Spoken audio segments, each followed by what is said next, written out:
नमस्कार साथियों, आज आपको भारत के राष्ट्रपति से संबंधित कुछ महत्वपूर्ण प्रश्न करवाते हैं। बताइए, भारतीय संविधान के किस अनुच्छेद में राष्ट्रपति पद का प्रावधान है? बताइए भाई, कौन सा अनुच्छेद है? तो याद रखिएगा, अनुच्छेद 52 है। कौन सा है? 52। अनुच्छेद 52 में राष्ट्रपति पद का उल्लेख दिया गया है। आगे बढ़ते हैं। किस अनुच्छेद में कहा गया है कि प्रधानमंत्री की नियुक्ति राष्ट्रपति द्वारा की जाएगी? वो कौन सा अनुच्छेद है? तो याद रखना, वो अनुच्छेद है 75।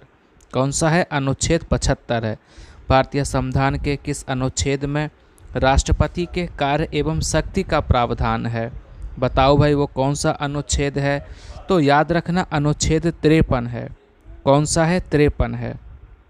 भारतीय संविधान के किस अनुच्छेद में राष्ट्रपति के निर्वाचन के बारे में बताया गया है? तो याद रखना, राष्ट्रपति का निर्वाचन जो है वो अनुच्छेद 54 में है। ये सारे अनुच्छेद महत्वपूर्ण हैं, कई बार एग्जाम में आए हुए हैं। भारतीय संविधान के किस अनुच्छेद में राष्ट्रपति के चुनाव की प्रणाली के बारे में बताया गया है? तो वो है अनुच्छेद 55। कौन सा है? अनुच्छेद 55 में चुनाव की प्रणाली के बारे में बताया गया है। बताइए, कौन सा अनुच्छेद जिसमें राष्ट्रपति के पुनः निर्वाचन के बारे में बताया गया है? तो पुनः निर्वाचन है अनुच्छेद 57 में। किसमें है? अनुच्छेद 57 में बताया गया है। भारतीय संविधान के किस अनुच्छेद में राष्ट्रपति के शपथ के बारे में बताया गया है? तो याद रखना, राष्ट्रपति की शपथ अनुच्छेद 60 में है। ये भी प्रश्न महत्वपूर्ण है, इसको भी अच्छे से याद रखिएगा। राष्ट्रपति को शपथ कौन दिलाता है? बताओ भाई, राष्ट्रपति को शपथ कौन दिलाता है? तो याद रखना, राष्ट्रपति को शपथ मुख्य न्यायाधीश दिलाते हैं। कौन दिलाते हैं? मुख्य न्यायाधीश दिलाते हैं। सर्वोच्च न्यायालय के एकमात्र न्यायाधीश कौन हैं जिन्होंने राष्ट्रपति पद की शपथ ली है? बताओ भाई, वो कौन है? तो मोहम्मद हिदायतुल्लाह हैं। उनका नाम है मोहम्मद हिदायतुल्लाह। राष्ट्रपति का कार्यकाल कितने वर्ष का होता है? अरे इसका तो आंसर आप सबको आता होगा, तो भाई छाप दो कमेंट बॉक्स में कि राष्ट्रपति का कार्यकाल कितने वर्ष का होता है। तो बिल्कुल सही आंसर आए हैं आप सबके कि 5 वर्ष का है। कितने वर्ष का है? 5 वर्ष का है। किसी भी राज्य के ऊपर राष्ट्रपति शासन लगाने का शक्ति किसके पास होती है? बताओ भाई, राष्ट्रपति शासन लगाने की शक्ति किसके पास होती है? तो याद रखना, वो राष्ट्रपति हैं। संसद के लोकसभा और राज्यसभा के अलावा तीसरा अंग कौन सा है? बताओ, तीसरा अंग कौन सा है? याद रखना, ये भी राष्ट्रपति हैं। भारतीय संविधान के अनुसार कोई व्यक्ति कितनी बार राष्ट्रपति बन सकता है? बताओ भाई, कितनी बार राष्ट्रपति बन सकता है? तो याद रखना, इसकी कोई लिमिट भी नहीं है, कितनी बार भी राष्ट्रपति बन सकते हो, इसकी कोई न्यूनतम लिमिट नहीं है।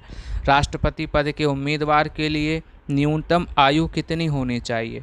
बताओ भाई, मिनिमम एज कितनी होनी चाहिए? तो याद रखना, वो 35 वर्ष होनी चाहिए। 35 वर्ष। राष्ट्रपति अपना त्यागपत्र किसे दे सकता है? बताओ, ये त्यागपत्र किसे दे सकता है?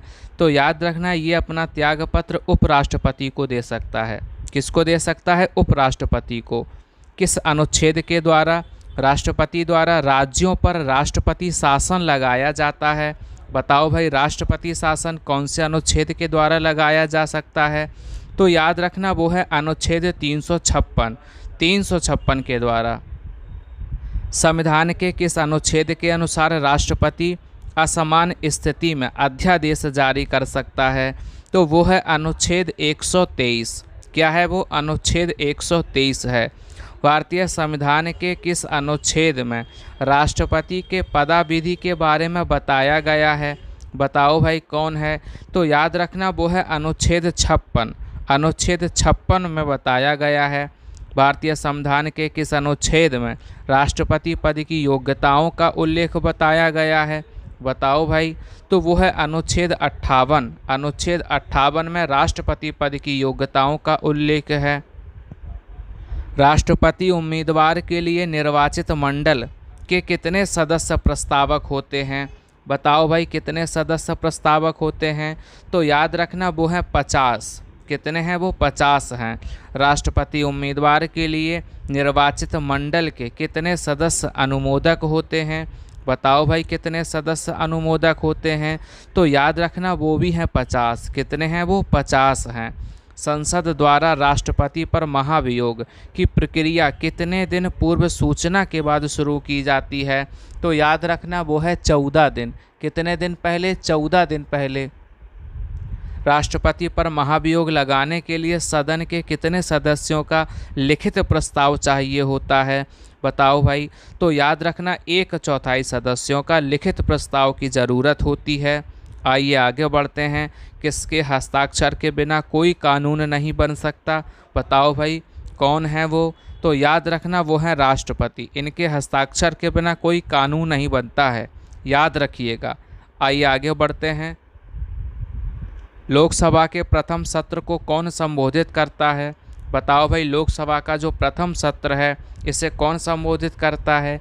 याद रखना इसे राष्ट्रपति संबोधित करते हैं। राष्ट्रपति के त्यागपत्र की सूचना उपराष्ट्रपति किसे देता है? बताओ भाई उपराष्ट्रपति किसे देता है? तो याद रखना ये उपराष्ट्रपति जो है लोकसभा अध्यक्ष को सूचना देता है।